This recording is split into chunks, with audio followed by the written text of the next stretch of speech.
"Consider your files purged," the director said, lips curling as if victory were something he could taste. No loose ends. He believed that line. Believed it so fully he didn't even notice me watching him erase years of my work, my warnings, my record of what was coming. He thought power was permanent. He thought I was disposable. At 5:01 p.m., I proved him wrong. One email. One PDF.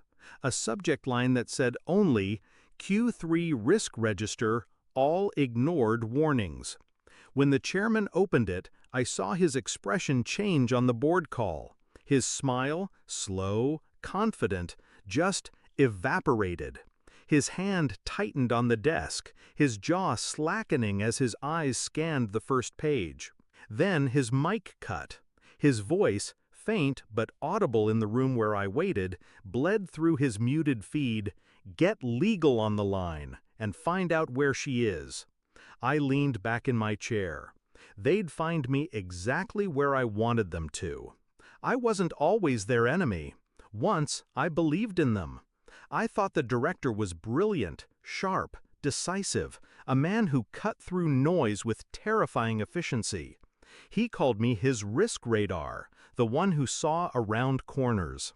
When he leaned over my desk, lowering his voice like we were co-conspirators, I believed it was respect, maybe even trust. And when the board praised his foresight, I didn't mind that my slides had his name on them. I told myself it was politics, exposure.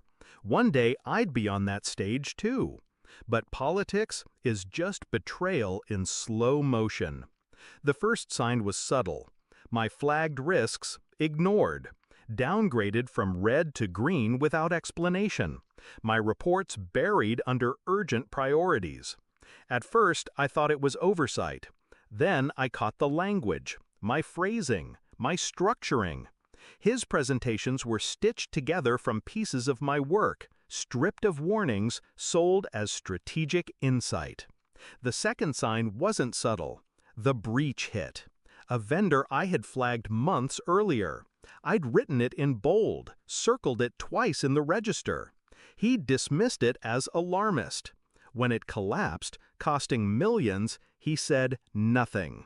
But he looked at me during the crisis call with a smirk that wasn't fear. It was calculation. That's when I knew. He wasn't careless. He was covering tracks. And if I kept pushing, I'd be next. So I stopped pushing. I smiled. I nodded. I let him believe I was broken, compliant.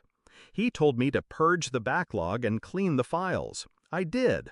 At least the copies he could see. The real archive, the one that lived in shadows, I built line by line. Every warning ignored, every timestamp, every contradiction between what I wrote and what he presented. My own private ledger, encrypted, redundant, untraceable. Patience is sharper than rage. The plan was simple. Wait for him to cut me out completely. Let him declare me obsolete.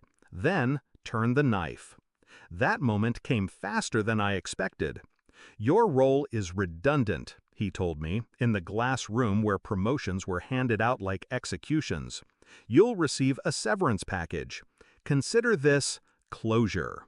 Closure. That word tasted like iron. I walked out with nothing but a cardboard box. At least, that's what he thought. 12 weeks later, the board scheduled their quarterly review. A clean narrative, he believed. The risks were under control. His story airtight. I waited until the final slide, until the exact moment he exhaled like a man crossing a finish line. Then, click. Send. The PDF landed in every board member's inbox simultaneously. I didn't need to be on the call to know what happened. I'd seen the content enough times. Page 1. Ignored vendor risk, breach cost, $12.4 million. Page 2.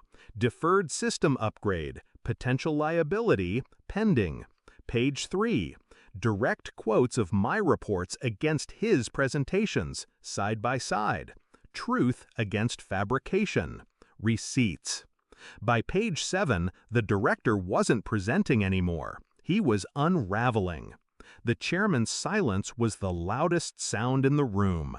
Then his face shifted, from irritation to realization to fear.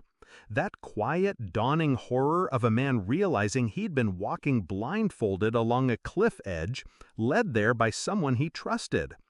"Get legal on the line," he said. Then, softer, more urgent, "and find out where she is." I was already gone. Not running, not hiding, sitting in my apartment with a glass of wine, watching the city lights flicker like embers.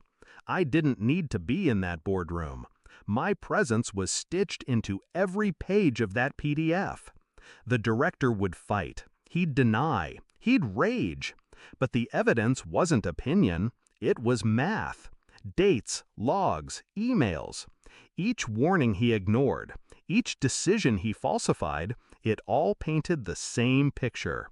A pattern of negligence, a trail of lies, a career-ending firestorm, lit with a single spark. I don't regret it. He thought purging files would erase truth. He thought silencing me would secure his empire. What he never understood is that silence is not absence. It's preparation.